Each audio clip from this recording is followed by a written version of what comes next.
Una de las cosas divertidas, a mí me gustaba jugar videojuegos.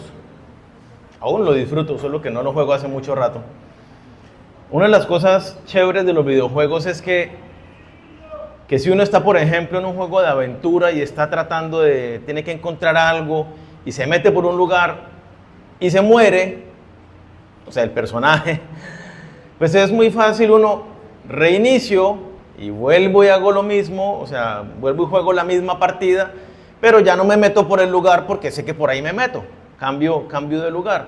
Lo mismo cuando es compitiendo una carrera, perdí la carrera, bueno, entonces la vuelvo a empezar, pero esta vez hago algo diferente de modo que pueda ganar la carrera, que pueda ganar la competencia.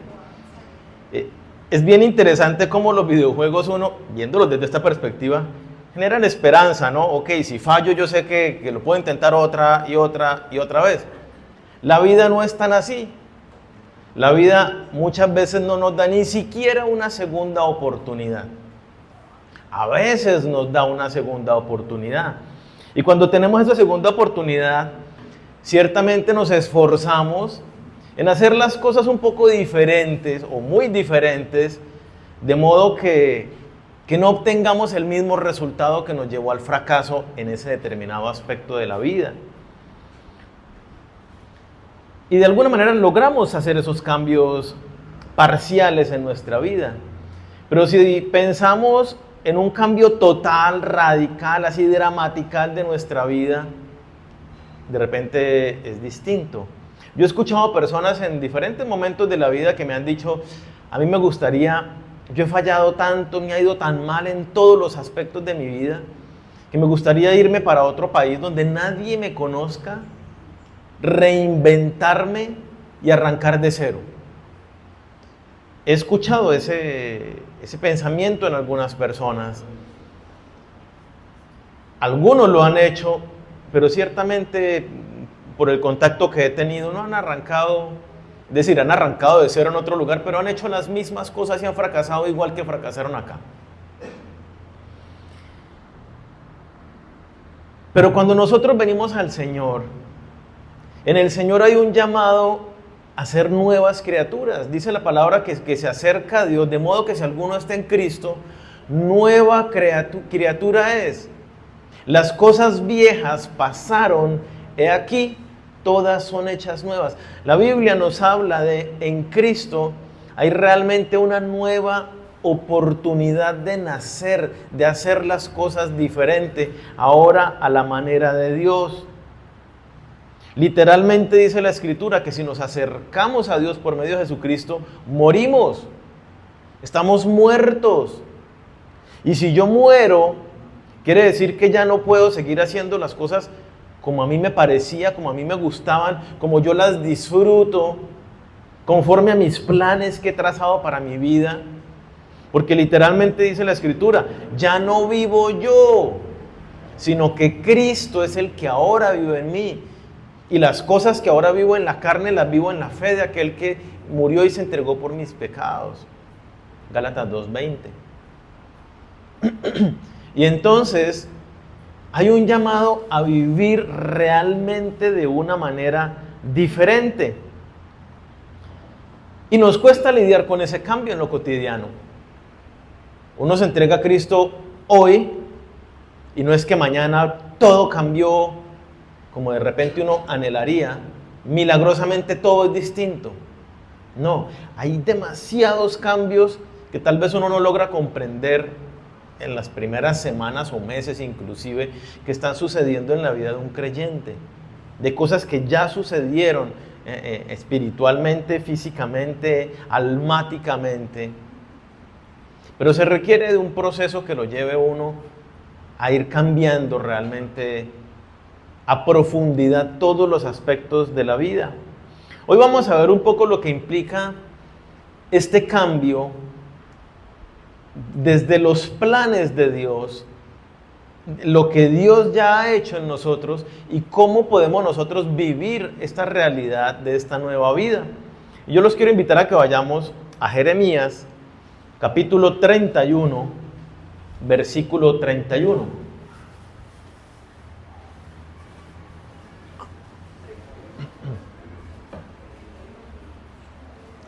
Jeremías 31:31. Este es un pasaje muy, pero muy, muy especial. Resáltelo allí en su Biblia, porque es uno de los pasajes en el Antiguo Testamento donde Dios da con claridad la promesa de un nuevo pacto que va a establecer. Y dice: he aquí que vienen días, dice Jehová, en los cuales haré nuevo pacto con la casa de Israel y con la casa de Judá. No como el pacto que hice con sus padres el día que tomé su mano para sacarlos de la tierra de Egipto, porque ellos invalidaron mi pacto, aunque fui yo un marido para ellos, dice Jehová. Pero este es el pacto que haré con la casa de Israel después de aquellos días, dice Jehová. Daré mi ley en su mente y la escribiré en su corazón, y yo seré a ellos por Dios, y ellos me serán por pueblo. Como lo mencionaba, este es uno de los pasajes donde se anuncia muy claro la venida de un nuevo pacto para el pueblo de Dios. El establecimiento de uno. Recordemos que el primer pacto, como lo leíamos ahí, dice, es el pacto hecho cuando Dios sacó al pueblo de Israel de la tierra de Egipto. Y es el pacto mosaico, el pacto celebrado a través de Moisés. Yo quiero que miremos un poco para entender este pacto y para entender los propósitos de Dios y cómo Él obra en procesos. Miremos el pacto mosaico. Éxodo capítulo 24, versículos 5 al 8. Éxodo 24, del 5 al 8. También es uno de los pasajes que tiene que estar resaltado porque es de mucha relevancia el establecimiento del pacto del Antiguo Testamento. Por este pacto es que el Antiguo Testamento tiene ese nombre, Antiguo Pacto. Es la relación de Dios con el hombre bajo el Antiguo Pacto, es decir, del pacto mosaico, y en el Nuevo Testamento es la relación de Dios con el hombre a través del Nuevo Pacto, es decir, el pacto a través de Jesucristo, el Nuevo Testamento, Nuevo Pacto. Dice Éxodo 24, y Moisés tomó la mitad de la sangre y la puso en tazones y esparció la otra mitad de la sangre sobre el altar. Y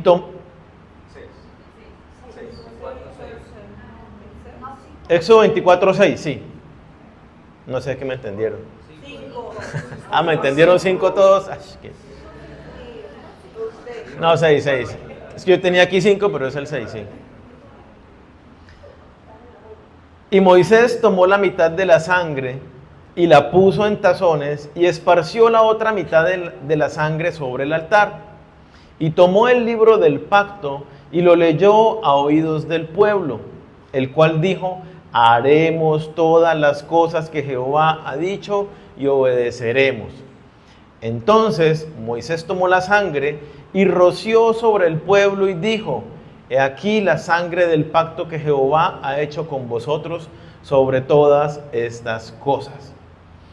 Este es el momento cuando, después de que Moisés está en la montaña por 40 días y 40 noches, Dios le da la ley.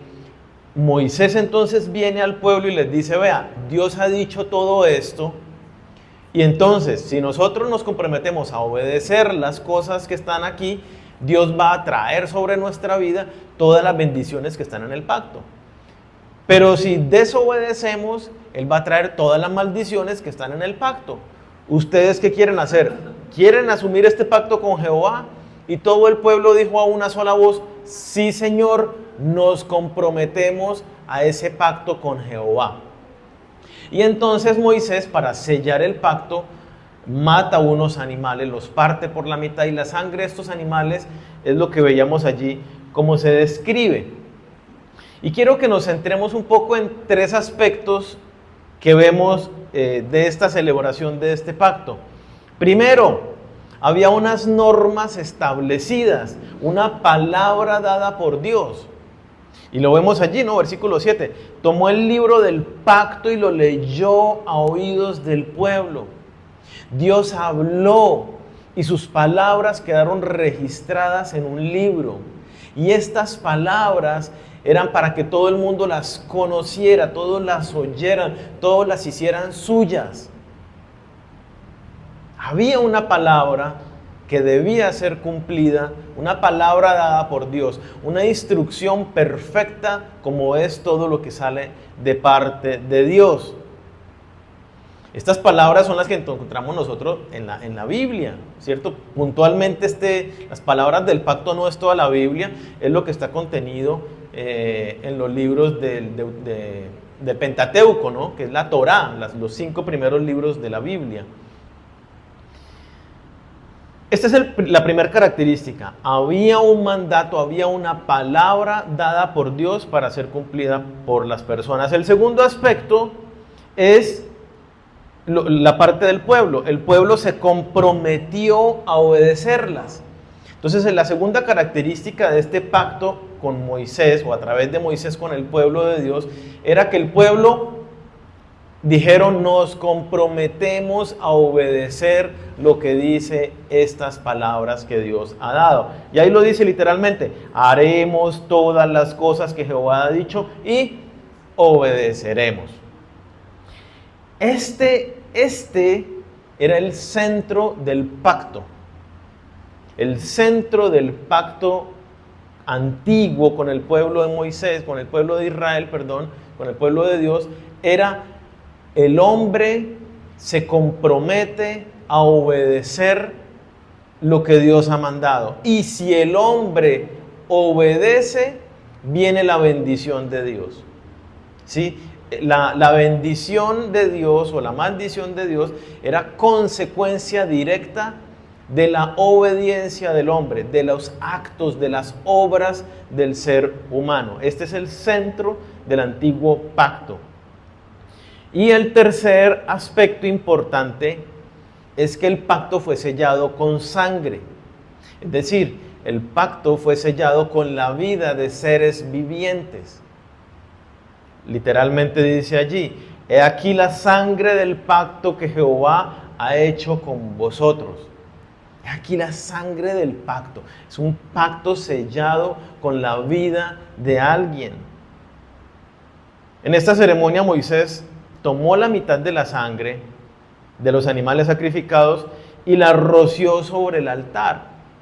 De esta manera estaba mostrando al pecador que los pecados habían sido cubiertos por esta sangre. Un animal, un ser viviente, había muerto en su lugar, en el antiguo pacto, de manera temporal, para cubrir los pecados de las personas. Entonces quedaba, digamos, el altar de Dios, la presencia de Dios, dispuesta para que el hombre se acercara, pero el hombre aún tenía pecado. Entonces por eso el símbolo agarra la otra sangre y la rocía sobre el pueblo, y esto representaba que ahora esa sangre había caído sobre las personas, habían sido cubiertos, comprados por ese precio, una vez más de manera temporal en el antiguo pacto, y entonces podían acercarse a Dios porque había muerto un ser vivo en lugar de la persona que había recibido esa condena, ese juicio, para que se pudieran acercar.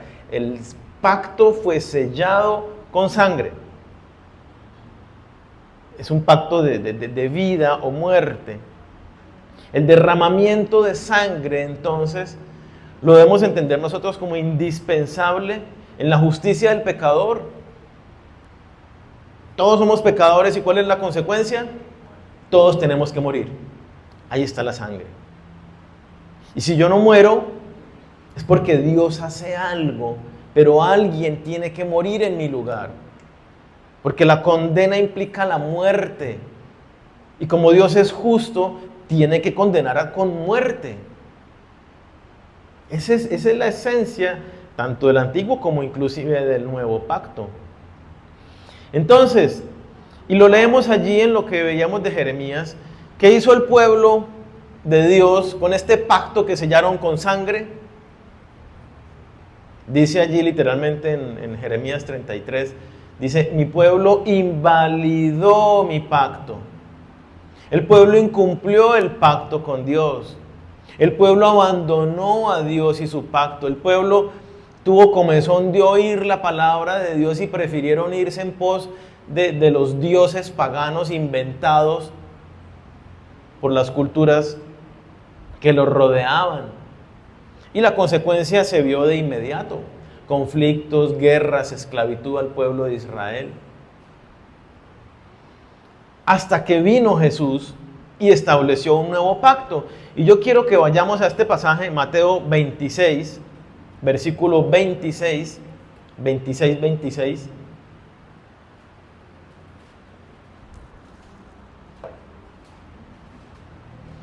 Y es otro de los pasajes que yo me imagino el momento cuando sucede esto y me parece tan impactante, tan emocionante la situación que se presenta allí. Leamos. Ustedes ya saben, esto sucede la noche que Jesucristo es arrestado, la celebración de la Santa Cena, están cenando. Después de esto, Jesús se va al monte, al huerto de Getsemaní a orar. Allí es capturado, pasa el resto de la madrugada siendo acusado, Sanedrín, el día siguiente por la mañana, delante de Herodes, Poncio Pilato, y al mediodía llevado al Gólgota y crucificado. Entonces dice versículo 26, y mientras comían, tomó Jesús el pan y bendijo y lo partió y dio a sus discípulos y dijo: tomad, comed, esto es mi cuerpo. Y tomando la copa y habiendo dado gracias, les dijo, diciendo: bebed de ella todos, porque esta es mi sangre del nuevo pacto, que por muchos es derramada para remisión de los pecados. A mí me parece impactante. Leíamos aquí atrás, Moisés dice: he aquí la sangre del pacto que Jehová ha hecho con vosotros. Leemos en Jeremías 33, que Dios, o 31, que Dios hará un nuevo pacto, un pacto diferente al que el pueblo invalidó. Y aquí nos encontramos con que Jesús dice: esta es mi sangre del nuevo pacto. Yo no sé si los discípulos lo entendieron en ese instante. Lo que estaba sucediendo delante de sus ojos era el cumplimiento, es el momento más esperado por la humanidad. El momento donde se cumplía el establecimiento del nuevo pacto, del Salvador, del Mesías prometido allí a Adán y Eva en el huerto del Edén, de la simiente prometida a Abraham, del heredero que tendría un reino eterno prometido a David, de las promesas hechas a través de todos los profetas, de que vendría ese Salvador, de la promesa a través de Daniel del Hijo del Hombre. En ese momento dice Jesús: mi sangre, que va a ser derramada en un ratico prácticamente, es la sangre que sella el nuevo pacto. El momento histórico. La sangre de Jesús es derramada para sellar entonces el nuevo pacto.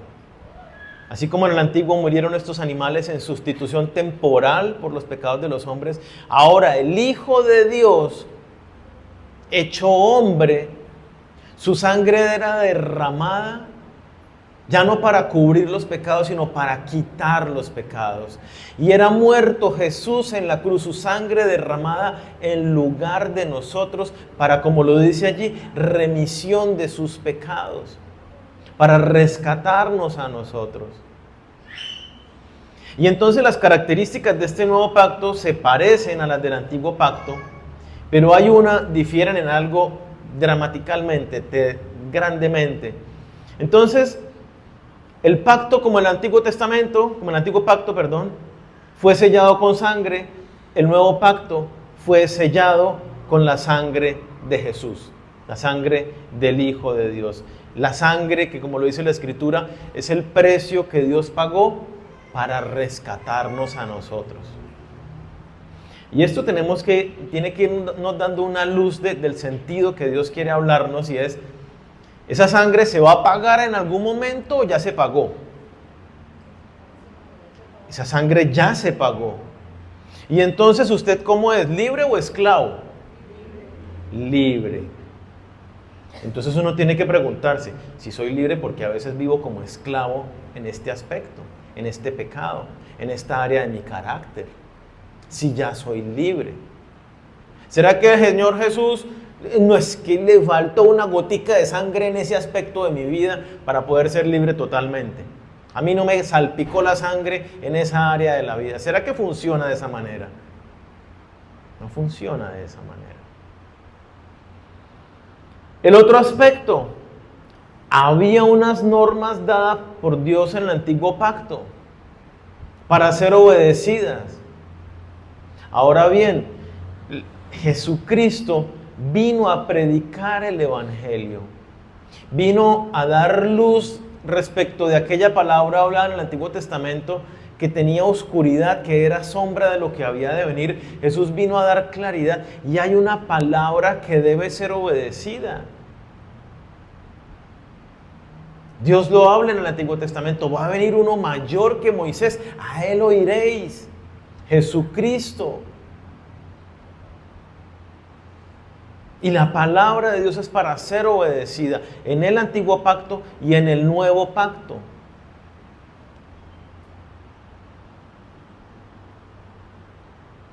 Ahora bien, ¿qué es lo que sí cambia? ¿Cuál es el tercer aspecto del pacto del Antiguo Testamento? Las obras de los hombres, ¿no? Si ustedes obedecen, van a recibir la bendición. Si no obedecen, reciben la maldición. Este nuevo pacto cambia, ya no requiere el compromiso de obedecer la palabra de Dios. Y yo quiero que me pongan mucho cuidado en esto para que no vaya a haber confusión.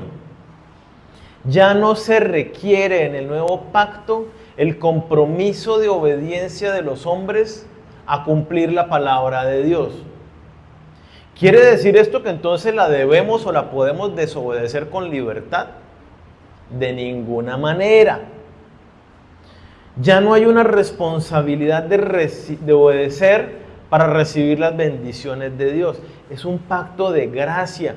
Justamente lo que Dios está mostrando a través del antiguo pacto es, y ya lo hablábamos atrás, el hombre no puede cumplir las demandas de la ley de Dios. Entonces Dios hace un pacto diferente, donde ya no depende de lo que el hombre haga. Dios lo hace todo y su pacto unilateral es perfecto. Ya no hay sangre que se derrama sobre las personas. Cristo mismo, el Cordero de Dios, entrega su sangre por nosotros. Nadie lo mata a él. Él dice, nadie me quita la vida, yo la doy por mí mismo. Entonces,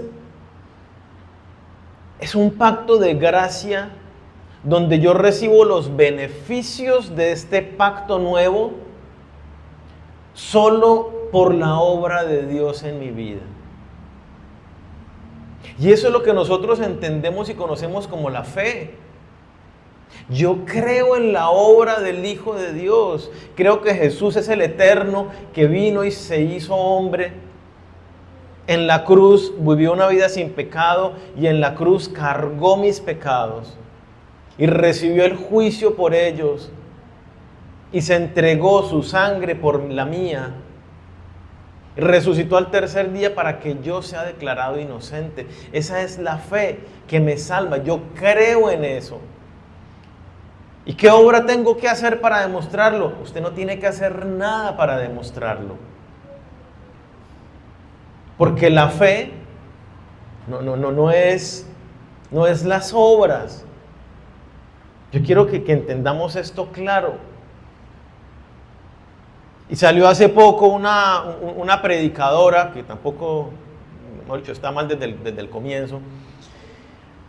Y esta mujer sale hablando y diciendo barbaridades y atrocidades, como que la salvación es el 100%, ¿no? La fe nos da el 60% y las obras nos dan el 40%. Entonces 60 más 40 nos da el 100% y esa es la medida que nosotros necesitamos alcanzar para la salvación. Imagínese usted lo que se predica en las iglesias. Algunos no son tan atrevidos de hablar de matemáticas, pero sí dicen, bueno, usted tiene que tener fe, pero las obras le ayudan. Y yo quiero que esto quede muy claro como lo dice la Escritura. Somos salvos solo por la fe, no por las obras. Porque por las obras ningún ser humano será justificado. Esto es muy claro. Y esto es lo que marca la diferencia con el pacto del Nuevo Testamento. El pacto de Jesús es perfecto. Esto es la gracia de Dios. Somos salvos por gracia, quiere decir, no hay nada en nosotros que le ayude a Dios para que seamos salvos. Ni en la intención del corazón de decir voy a buscar a Dios porque la Escritura dice que somos atraídos por Él.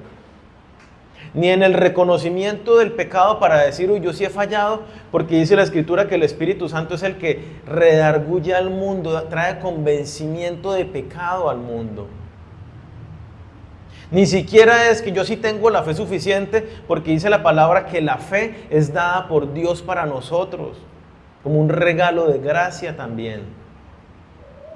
Ni la fuerza para mantenerme firme en el Señor, porque dice la Escritura que Él es quien nos guarda y nos sustenta. Él es el quien nos ha dado su Espíritu Santo para perseverar hasta el final. Entonces la gracia salvadora del nuevo pacto es una obra 100% completamente de parte de Dios para nosotros. Habiendo dicho eso, si mi fe es genuina, quiere decir, si yo realmente reconocí a Jesucristo como Dios, como el ahora dueño de mi vida, que su sangre fue el precio por mi vida, si yo reconozco que soy pecador y que en mis propias fuerzas y que en mis propios pensamientos soy terrible porque lo que se me ocurre y las ideas tan brillantes que tengo son tan contrarias a Dios, entonces la consecuencia de esa clase de fe es que yo vivo en el poder del Espíritu Santo, y esa vida en el poder del Espíritu Santo es una vida donde el fruto que se experimenta es un fruto en obediencia, en dirección, conforme a la palabra de Dios. El cristiano obedece, y si un cristiano no obedece, lo más probable no es que no se vaya a salvar, es que no sea salvo.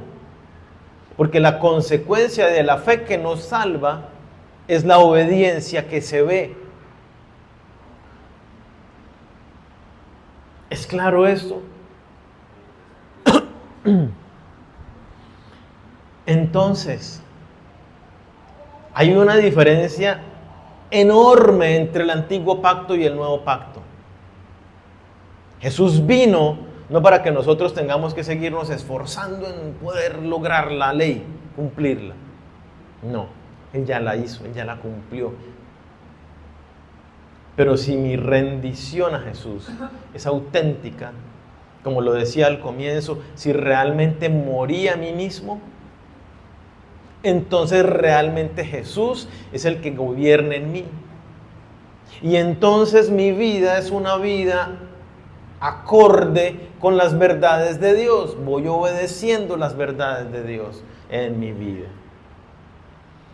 Y entonces este nuevo pacto trae de la mano para el que lo recibe por la fe un nuevo nacimiento. Vamos a Ezequiel, capítulo 36, por favor.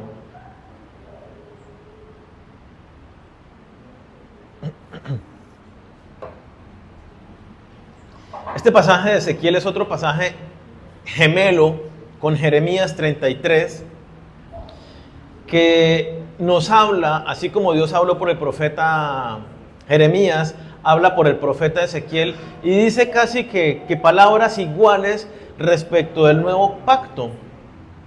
Y entonces dice Ezequiel 36, 26, que es otro pasaje que usted debe tener allí bien resaltado en su Biblia. Os daré corazón nuevo y pondré espíritu nuevo dentro de vosotros. Y quitaré de vuestra carne el corazón de piedra y os daré un corazón de carne. Y pondré dentro de vosotros mi espíritu y haré que andéis en mis estatutos y guardéis mis preceptos y los pongáis por obra. Dígame si no es hermosa esta promesa para nosotros. Os daré un corazón nuevo. ¿Qué quiere decir un corazón nuevo? Si yo le quito a usted su corazón, ¿qué pasa con usted? O sea, si nos da un corazón nuevo, ¿de qué está hablando?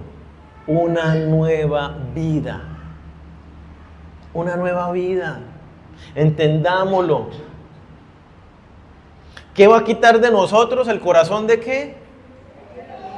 El corazón de piedra, corazón endurecido a causa del pecado, corazón rebelde, corazón que se resiste a la palabra de Dios, corazón que se resiste a la dirección del Espíritu Santo. Ese corazón, dice Dios, lo arranca, lo estirpa, lo quita de su corazón. ¿Y qué hace Dios? Le pone un corazón nuevo. Le da una nueva vida, una nueva oportunidad de vivir ahora a la manera de Dios.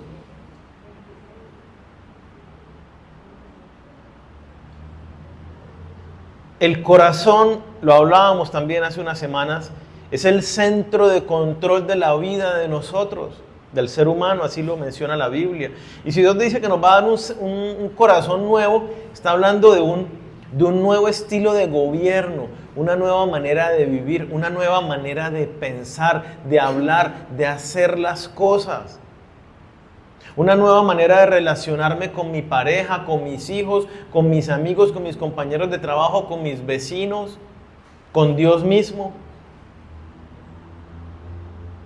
Un corazón de carne, quita el duro y mete el corazón blando, el corazón sensible a la voz de Dios, a la dirección del Espíritu Santo. Y dice allí, ¿no? Dice, y pondré, te doy un corazón nuevo y pongo en ti mi espíritu. O sea, ¿qué se está guardando Dios? Está dándolo todo para que el efecto de este nuevo pacto se cumpla en la vida de aquellos que por medio de la fe nos acercamos a Él. Nos da su Espíritu Santo para que vivamos como Él quiere que nosotros vivamos. Y ese pasaje que leíamos, que mencionaba al comienzo, 2 Corintios 5:17, ¿qué dice? De modo que si alguno está en Cristo, nueva criatura es. Las cosas viejas pasaron, he aquí todas son hechas nuevas. Tienes un nuevo corazón, tienes una nueva vida. La manera como tú vivías y tu corazón rebelde ha sido extirpado de tu vida. Y ahora tienes el Espíritu de Dios para que vivas en una nueva manera. Jesús habló de esto. Quiero que miremos el pasaje en Mateo 6, para que entendamos un poco la implicación de una nueva vida y por qué la insistencia de un nuevo corazón en una nueva vida. Mateo 6:16 dice: nadie pone remiendo de paño nuevo en vestido viejo, porque tal remiendo tira el vestido.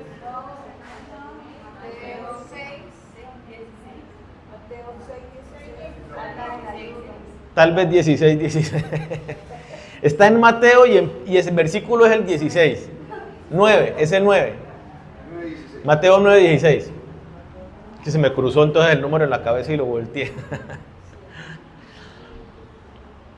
Dice: nadie pone remiendo de paño nuevo en vestido viejo, porque tal remiendo tira del vestido y se hace peor la rotura. Ni echan vino nuevo en odres viejos, de otra manera los odres se rompen y el vino se derrama y los odres se pierden. pero echan el vino nuevo en odres nuevos, y lo uno y lo otro se conservan juntamente. ¿Qué es un odre? Por si de pronto alguno se lo está preguntando, pero nos hablan aquí de odres y uno no tiene ni idea. El odre era una bolsa, digamos, de cuero de cabra bien cocido para que no tuviera filtraciones. Y entonces, recién hecha la bolsita de cuero de cabro, echaban el vino dentro de la bolsa, la cerraban, y cuando el vino se estaba fermentando, él se expandía. El vino se expande, genera unos gases, y entonces el cuero se estira. Entonces, odre nuevo, vino nuevo, se estira, se expande el vino y se estira el odre y se conservan perfectos. Ahora bien, si yo agarro un odre viejo ya estirado, le echo el vino nuevo, cuando este se expande, ¿qué va a pasar con el odre? Se revienta y se daña el odre y se daña el vino porque se derrama en el suelo. Entonces, para dar ese vino nuevo, se requiere un odre nuevo. Nosotros antes de Cristo éramos odres viejos. Ya nuestro corazón se había expandido, digámoslo de alguna manera. Ya habíamos crecido en nuestra dureza de corazón, en nuestra rebeldía. Y entonces Dios dice, para que tengas vida nueva, para que puedas recibir mi espíritu, necesitas ser un odre nuevo. Si tú no eres un odre nuevo, no puedes recibir lo que viene de parte de Dios. Y entonces viene la renovación de esa naturaleza, para que recibamos esa naturaleza espiritual de Dios y podamos entonces tener una nueva vida. Que no se eche a perder nuestro corazón, nuestra vida, y no se pierda la palabra de Dios en este sentido, sino que crezcamos y nos expandamos en la medida que el Señor va obrando en nosotros. Una vida nueva de un cristiano no puede tenerse entonces en un corazón viejo. Este debe ser renovado para que pueda aceptar las verdades de Dios. El corazón corrupto a causa del pecado rechaza la palabra de Dios, no la entiende, se resiste. Si tú hoy en día te resistes a la palabra de Dios, es bueno que evalúes la manera como tú te estás acercando al Señor y tu fe. Si es genuina o sigues creyendo a tu propia manera.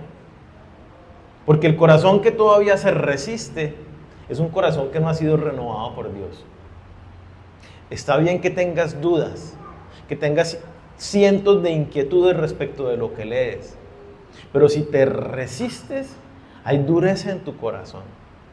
Y dice la palabra, mira que si oyeres hoy su voz, no endurezcáis vuestro corazón. Nuestros corazones se pueden endurecer cuando nos apegamos más a nuestro parecer, a un pecado, a un deleite, a algo que yo quiero. Señor, esto yo no quiero soltar. Ok, listo, no lo suelte, pero chao.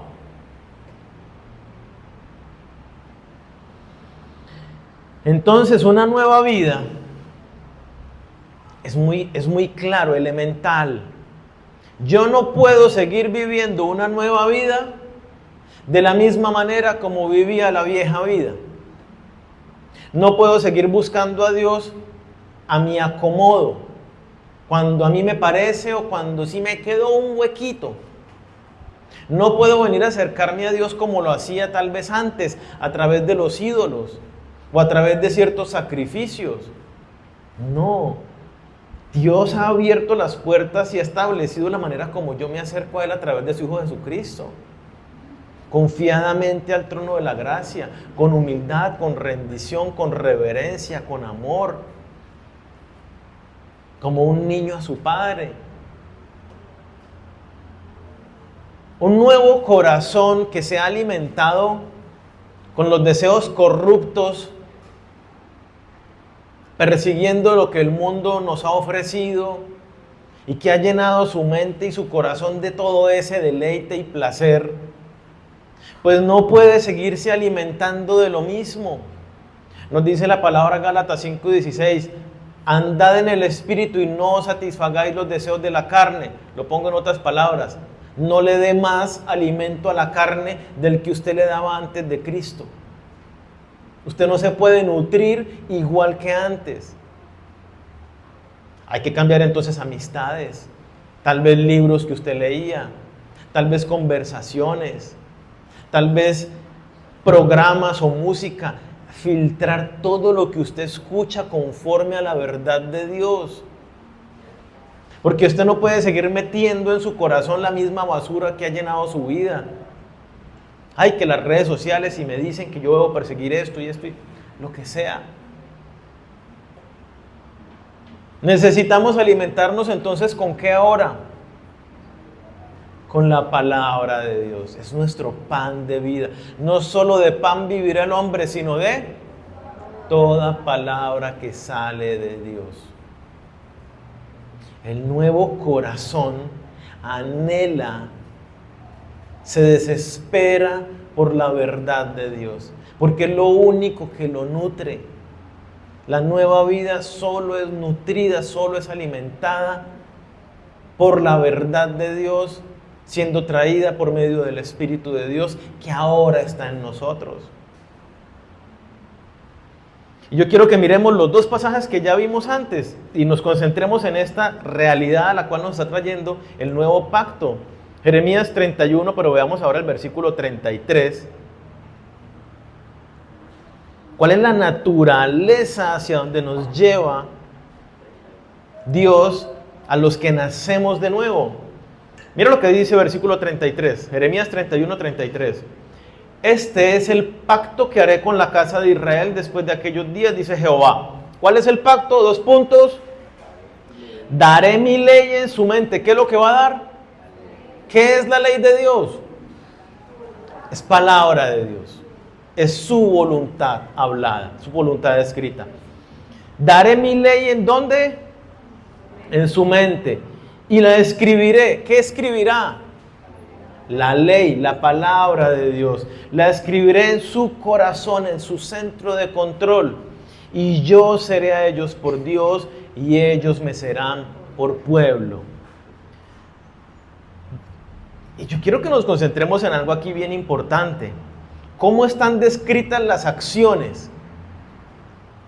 Están conjugados los verbos en primera persona. Si usted se da cuenta, dice, daré. Cuando yo digo daré, ¿quién está diciéndolo? ¿Quién va a dar? Yo, ¿no? Si digo daré, es porque yo voy a dar. Dios está hablando y es el que dice daré. Esto es una obra que hace Dios. Daré mi ley en su mente y la escribiré. ¿Quién va a escribir la ley en nuestros corazones? Dios mismo. Él es el que hace el nuevo pacto, lo que hablábamos del pacto de la gracia. Dios es quien hace la obra. Dios es quien lo hace. Dios es quien lleva al creyente a vivir la nueva vida a la manera de Dios. Y entonces seguramente en su experiencia con el Señor en nueva vida, cuando usted va a pecar, cuando usted tiene un mal pensamiento, sucede algo automáticamente. Y es que el Espíritu de Dios que ahora mora en usted, le dice, oye, ¿qué estás pensando? Si usted fue arrebatado de palabra y dijo lo que no convenía, el Señor le dice, la embarraste. No debiste decir eso. Inmediatamente usted dice, Señor, falle. Debí contenerme, debí morderme la lengua. En el acto, el Espíritu Santo obra. Somos movidos por el Espíritu de Dios. Porque los que son hijos de Dios son guiados por el Espíritu de Dios, dice Romanos 8. Y esta es la experiencia de lo que nos está hablando. ¿Cuál es la acción que hace Dios entonces? Darnos su palabra, hacer que la guardemos en el corazón. La palabra de Dios es la sangre que corre por las venas del nuevo creyente. El caminar del cristiano es a través del conocimiento de la palabra de Dios. Y entonces uno tiene que empezar a pensar y a darse cuenta si está un poco anémico, si en la sangre no tiene los suficientes nutrientes, si está un poco debajo de defensas, de plaquetas. Bueno, yo no sé mucho de la sangre, pero si no tenemos buena la sangre, pues toda nuestra vida falla, todos nuestros órganos y nuestras células fallan, todo en nuestro ser falla. Y el otro pasaje, para complementar un poco, Ezequiel 36, 27, que nos vamos a dar cuenta que Dios sigue hablando en primera persona. Ezequiel 36, 27.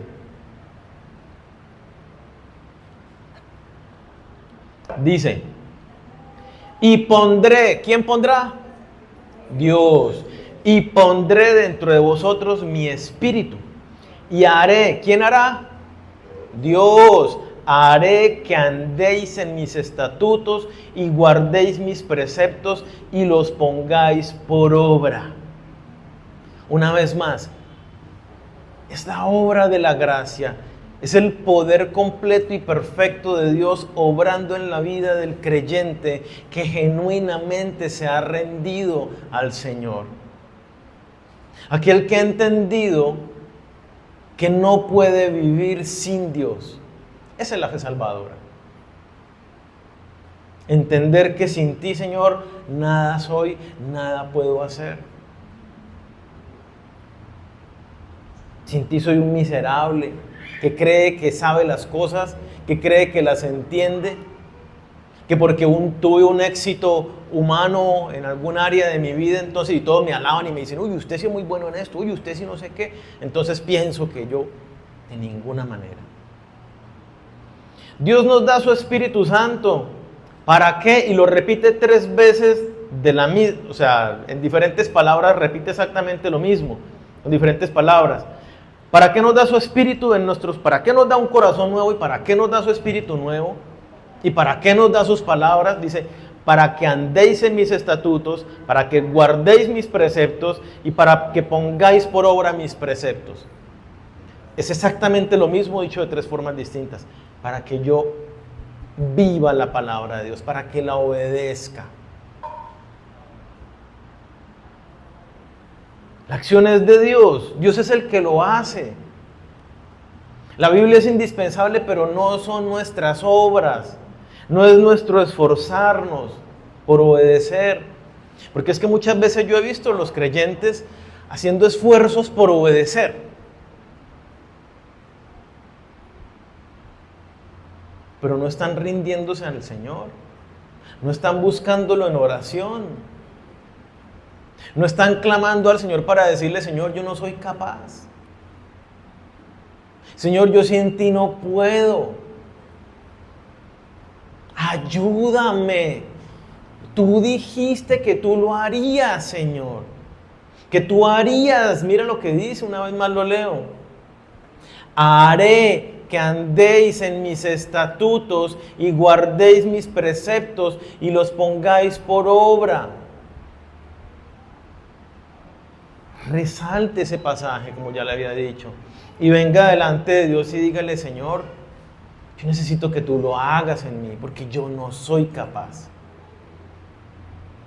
Pero si lo que intentamos es ponernos cargas, yo tengo que hacer esto, yo tengo que obedecer esto, yo tengo que obedecer esto otro, como muchas cosas más que hacer de nuestra cotidianidad, pero no nos rendimos buscando al Señor, no va a pasar nada. Estamos tratando de vivir el nuevo pacto a la manera del antiguo y no funciona así. Debemos vivir el nuevo pacto de una manera diferente. ¿Cómo hace Dios para poner sus mandatos en mi mente? ¿Cómo hace Dios para hacer que yo los obedezca? Es una buena pregunta, ¿no? Porque usted no se levanta un día de repente y ¡puf! Como que le pasa toda la Biblia versículo por versículo en su cabeza y usted simplemente dice, quiero leer hoy tal cosa, y bueno, voy a leerlo en mi mente y brrr. Así no le sucede, o a alguno le pasó así, que se las supo todas de un momento al otro. No. Pero ¿saben qué sí hace el Señor? Y es la experiencia natural en todo creyente recién se convierte al Señor. ¿Qué es lo primero que experimenta una persona recién convertida? Hambre y sed por la palabra de Dios. Puede que usted le pasó el tiempo y usted se endureció y usted dice, pero yo sí soy creyente, pero no tengo esa hambre. Ah, bueno, porque perdió el primer amor, porque pasó ese momento y no lo aprovechó para crecer. Pero algo que es común a todos los hijos de Dios, y lo dice la Escritura, ¿a dónde nos lleva el Espíritu de Dios? A la verdad. El Espíritu Santo los guiará a la verdad, les enseñará todas las cosas. La Biblia. Yo sé que ustedes que me están escuchando lo entienden porque también han experimentado ese, necesito conocer la verdad, necesito conocerte, Señor. Necesito alimentarme de tu palabra, y cuando vamos a la Biblia vemos cómo nos nutre, cómo nos llena, cómo nos transforma desde adentro de una manera espectacular. Yo no sé si a ustedes les pasa, a mí me pasa. Para aprenderme un versículo normalmente tengo que repetírmelo y repetirlo y repetirlo, y hago un ejercicio, ¿no? De he aquí estoy con vosotros, he aquí estoy con vosotros, he aquí vosotros, no, he aquí estoy con vosotros.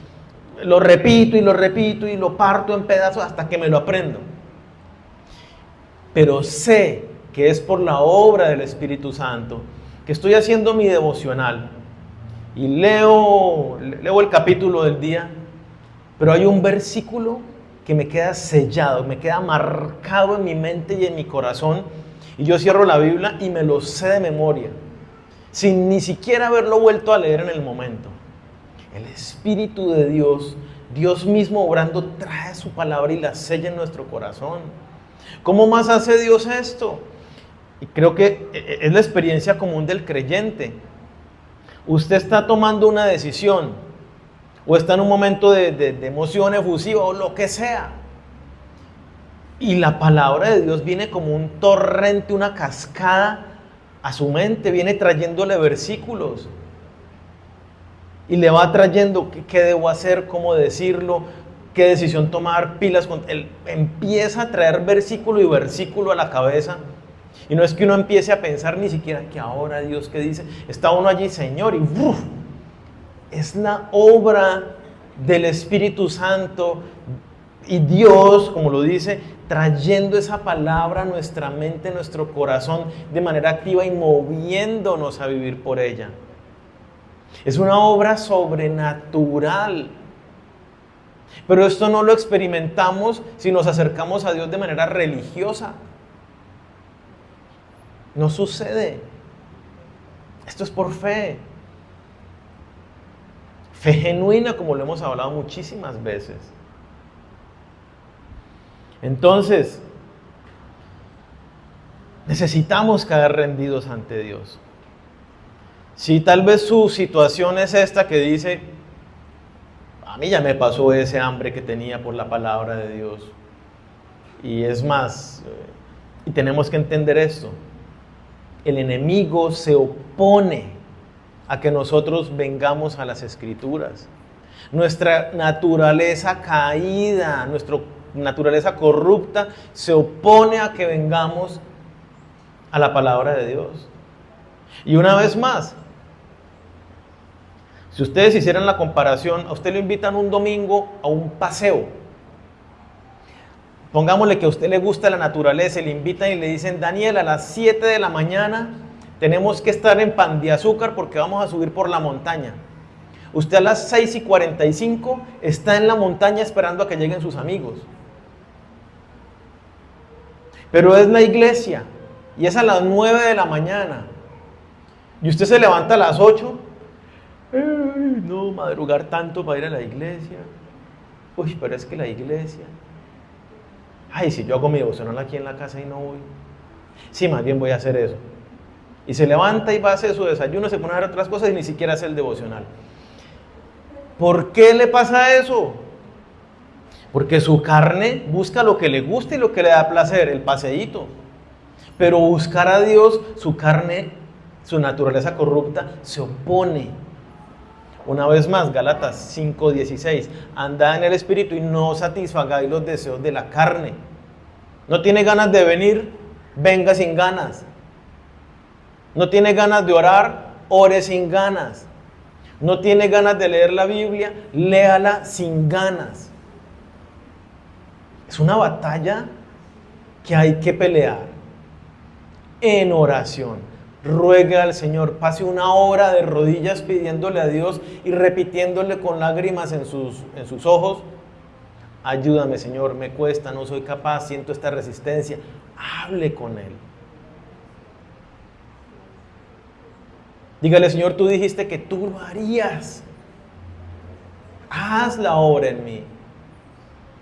Yo sé que ya renovaste mi corazón y yo lo dejé endurecer. Ten misericordia de mí. Vuelve a ablandar mi corazón. Y ruéguele a Dios para que haga esa obra.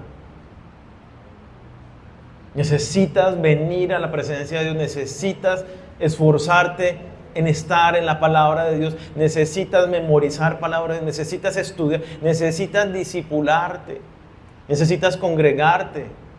Necesitas hablar con tus hermanos acerca de la palabra de Dios. Y entonces temas como, por ejemplo, no vamos a hablar de eso ahorita, quieran a la salida. Ay, que se firmó un tratado de paz en Israel. Óigame, yo he leído cuando la venida por allá en Apocalipsis habla de un tratado de paz y de que guerras y rumores, y no tendrá esto que ver con eso. Analicémoslo, miremos qué dice la Escritura y nos empezamos a meter en el cuento. Y por el ser irme por el lado fatalista otra vez, mire la mano de temblores y terremotos que han habido por esta época. Y no dice la Escritura que habla muchos temblores y terremotos y que no sé qué, y que la maldad se aumentará. Yo veo la cosa terrible. Ve qué dice Dios respecto de esto, y usted qué piensa de esto y esto y esto otro.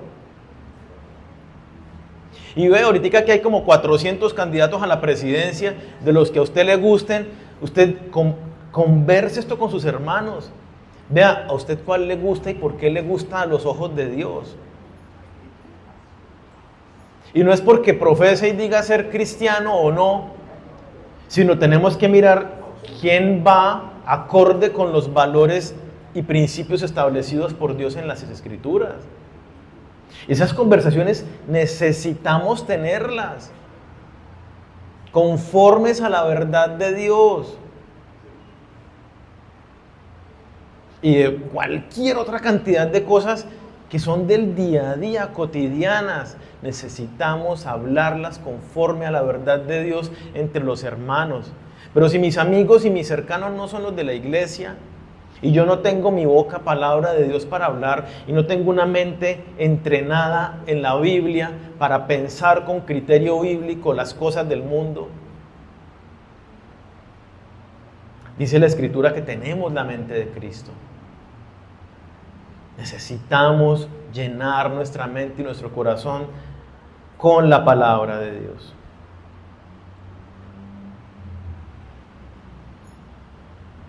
No nos quedemos con, uy, sí, tengo que hacer ajustes en mi vida.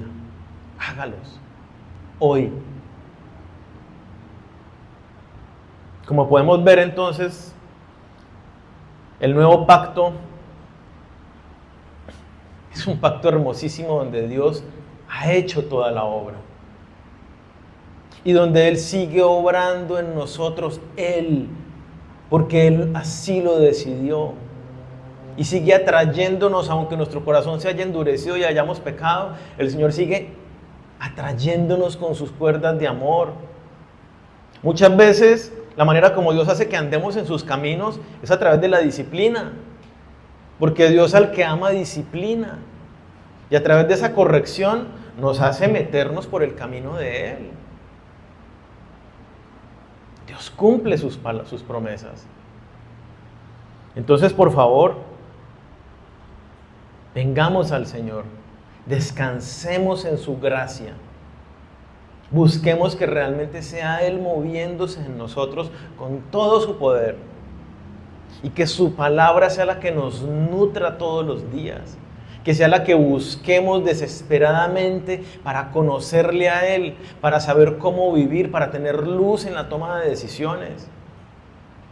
Que atesoremos estos momentos con Dios donde conocemos, donde estudiamos las Escrituras. y crezcamos en Él.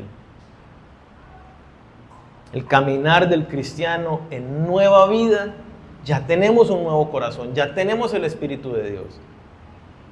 Ya tenemos el obrar de Dios en nuestras vidas. Amemos la Biblia y sigámosla. Tu nueva vida depende de cuánto te metes en la Biblia y cuánto caminas en una dependencia del Señor conforme a su verdad. Oremos.